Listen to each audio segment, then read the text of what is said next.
Wizards is starting the new year off with a box full of rats. Greetings, owners. Oh, itchy nose. Greetings, owners of fine luxury cardboard rectangles. We are here to discuss the brand new upcoming Year of the Rat box set. Now, this is a Secret Lair set. Actually, I think I have one of the Secret Lair boxes right around here, don't I? This shows how well I've planned this out in advance. Secret Lairs, you guys know? I'm sure a bunch of you are familiar with these things, right? I got the original run of Secret Lairs, and I gotta say, I really like the fun alternate art concepts behind them. You get a lot of cool cards in them. Anyhow, this is a newly announced Secret Lair celebrating the Chinese Year of the Rat. Now, for me, I've always found this whole zodiac animal thing to be kind of unbalanced, where it's like, it's the Year of the Dragon. I was born in the Year of the Dragon. I'm a dragon. It's like, what are you? I'm a rat. Like, what a huge difference. I feel like some of the animals have like negative connotations to them, and it just kind of sucks to get lumped into those years. I don't know. I don't know how it works in actual like Chinese society, where how they actually like rate those, whether it makes a difference. But on the surface, from an outsider's view, I don't know. I'm sure that's what you came here to hear about too, my opinions on that. Let us dive into the specialized rat cards that are in this box set. Let's stop wasting time and start Ink Eyeing, because that's the first one we're looking at here. Ink Eye's Servant of Oni. Now, this is actually the only card in the box set that has been reprinted before. Most of the cards in this Year of the Rat box set have not actually seen more than one printing. So this is the only multi-reprint, essentially. It's 2 black and 4. This is the first time that Ink Eyes has been seen with that new legendary border, which I do like the fact that you can tell cards are legendary from a distance now from the frame. That's a nice touch. So what do you get? 2 black and 4 gets you a 5/4 legendary rat ninja with ninjutsu of 2 black and 3.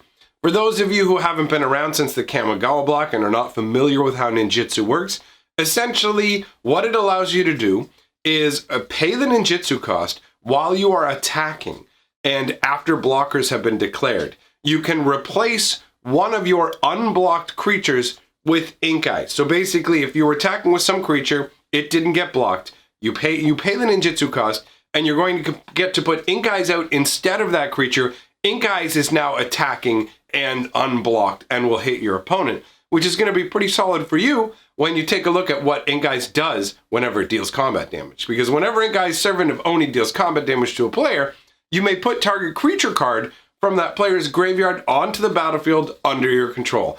And as a sweet, crazy bonus, you can regenerate Ink Eyes for a black and a colorless. Mostly the Kamigawa block felt underpowered, and that was considered a necessary thing to do at the time to kind of balance out against the power issues that Mirrodin brought to the table. But Ink Eyes is an example of a card that is definitely actually powerful. Ink Eyes is a really sweet card. I mean, this card feels good. The fact that you can keep it back in your hand and just go, surprise, by the way, you thought you were going to get hit by the creature? No. You're getting hit by this, taking more damage more likely, and I'm getting to animate a creature.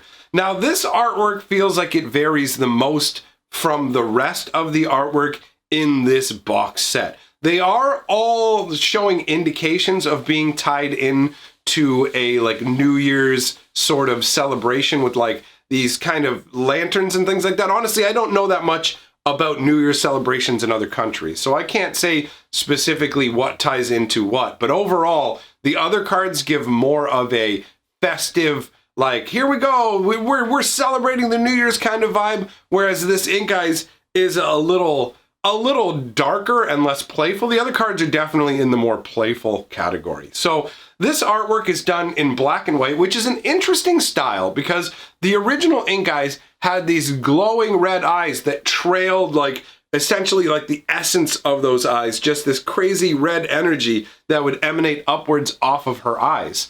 So in this situation, we see Ink Eyes is actually being shown with pale white eyes. I kind of like that. I kind of dig the whole like, what is this? This is like photo negative style almost, where you can see Ink Eyes standing there. And at first you might not even notice, but Ink Eyes is actually in front of a gigantic bull. And that bull is sort of bent forwards with his horns like he's ready to plow into something. He's got one of his paws that he's, or hoofs, I guess it's hoofs, isn't it? He's got one of his hoofs that he's reared up like he's kind of stamping at the ground. If you've ever seen a bull that is getting ready to charge, that is kind of the feel that you have here. In the very background, you can see a bunch of lanterns hanging. That's what I was talking about when I mentioned the whole festive feel of the cards and tying into this Chinese New Year's celebration. So we have a scenario where Ink Eyes clearly has animated the corpse of a gigantic bull. And that's pretty intense. And the black and white does give sort of that like death energy to this. And when you take a look at Ink Eyes' paw like slamming down there, that's more than likely like a pool of blood that is down there. So I don't know if the colors of this were chosen specifically so you could illustrate this concept without it coming across as maybe too gory, but either way, it's an interesting artistic choice, and that's part of the nature of secret layers, right? Is interesting artistic choices. Now, when we go and look at the next card, notice that there will be a massive divergence, right?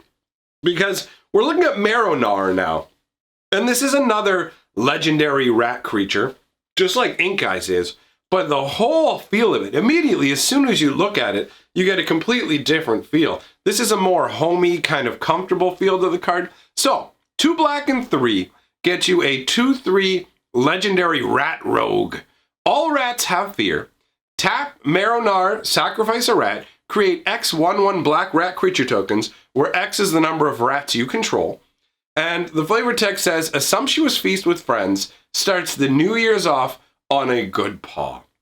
So you can see when we take a look at this card, the artwork it's a lot more friendly. You know, you've got the lanterns hanging there in the background. You've got the family gathered around for a feast. You can see all these, like everybody's face has a big grin on it. You can see Marron basically standing there like the head of the family, just welcoming everybody, just sharing in the joy, a very thankful occasion where they are having a fine feast. As all these little rats smile up at Papa Marron, and he is wearing like banded, I don't know, man, it's got a real Dungeons and Dragons feel to it. He's got like spiky little spikes coming up off the top of his ears. He's got the banded armor. But even though Marron should feel like a villainous character, this feels more like a kid's movie's good guy warrior than anything. That's the vibe that it gives.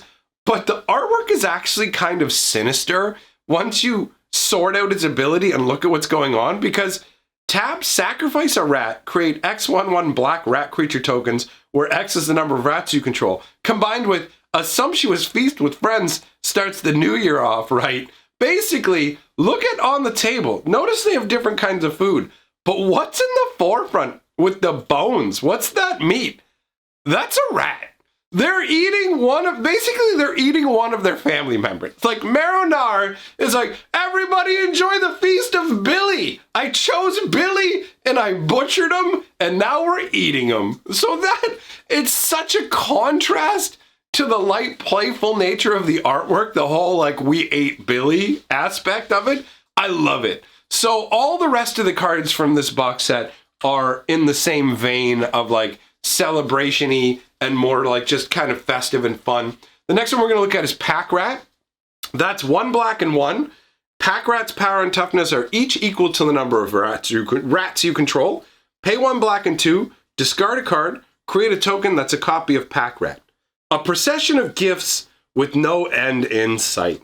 Now, how's that? How's that for a fun concept? You got these rats that'll just keep showing up with presents, and there's more and more of them. I really like the artwork on this card very, very much. Honestly, Pakrat is a really solid rat card. And again, as I said before, everything aside from Ink Eyes has never seen a reprint. So Pakrat has not been reprinted. This is the first time that we're getting a reprint. Honestly, I feel like so far so good with the rat cards they are choosing for rat lovers. If you're a rat lover, this is probably going to be right up your alley, because the Pakrat's a solid card. And the artwork is it's just so enjoyable. You got them out there in the moonlight, and you've got the head, the very first rat that's leading the way, looking back to make sure the other rats are following, walking with like a little, I don't know, is that like a plum? It looks like a plum, but it's all festively wrapped, and it's got that little green leaf sprout on the top. It just looks so fresh and juicy, almost glowing.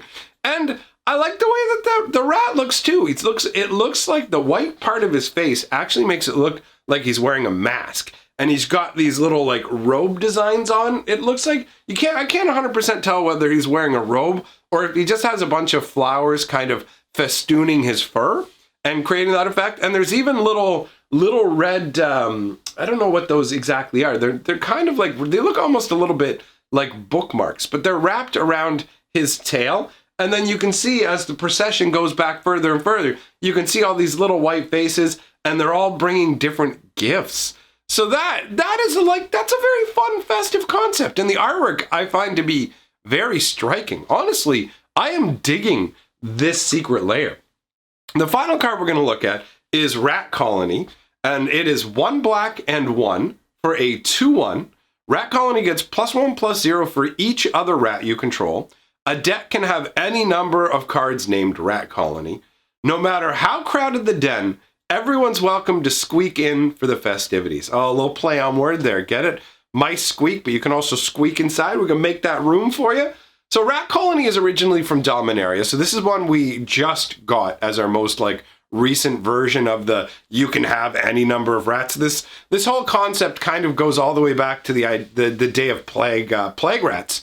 But plague rats didn't have the clause that said you couldn't play with you could play with any number, because when the game was originally concepted, there were no deck limits. So the original plague rat was meant to be played in a way where you could cast as many as you wanted, have as many as you want in your deck. But once they came up with deck restrictions, then all of a sudden plague rat became a garbage card. So over the years, Wizards have tried a number of different variations of rats that grow based on how many rats you have out. And this is the newest variation and probably the most aggressive variation, right? Because most of them cost 3. So this is a 2 cost, and it's kind of balanced out by only having 1 toughness across the board. So it doesn't get like a +1/+1 kind of bonus, which is what some of those other rats tend to get. Now, you will also want to note that inside the secret lair, there are actually 4 copies of this Rat Colony card. So you get to keep 4 copies instead of just 1. That's not too shabby right there. You got a playset if you only want to play with a playset. It's a good jump start for a Rat Colony setup. And I mean, it might be Wizards also going, let's think about this for a second. We'll limit them to buying 10 and we'll put 4 per box. So maybe some people will buy 10 of them to get 40 of these Rat Colonies. You never know, man. You never know. That might be what they're going for. But the artwork is just so inviting and fun. You've got this little rat colony, this little rat family, and they've hung all these lovely little Chinese lanterns. All I assume candle-filled? Are those candle-filled but made of paper? That feels a little bit dicey. Feels a little bit like a fire hazard. You can't cram all those rat colonies and those lanterns in here. It's against the fire code, Ronald. We've talked about this, Ronald the Rat. All right, so that covers all the cards that are actually within this set. Overall, I like this secret lair. I think this one's pretty cool. Honestly, I mean, it's not the best of all the secret lairs, but it's up there. And the artwork is a lot of fun. And it's interesting to me as well that Ink Eyes is so divergent art-wise. So let me know what you guys think about this. Are you going to go ahead and pick up this box set? Is this something that's of interest to you? If you are a rat person specifically, does this scratch your itch? Or are there other rats that you wish they had put in here instead? Either way, thanks for coming by. Big shout out to all my channel members and patrons. Thank you for supporting the channel. I will see you all tomorrow. And remember, together we are the 6th color of magic.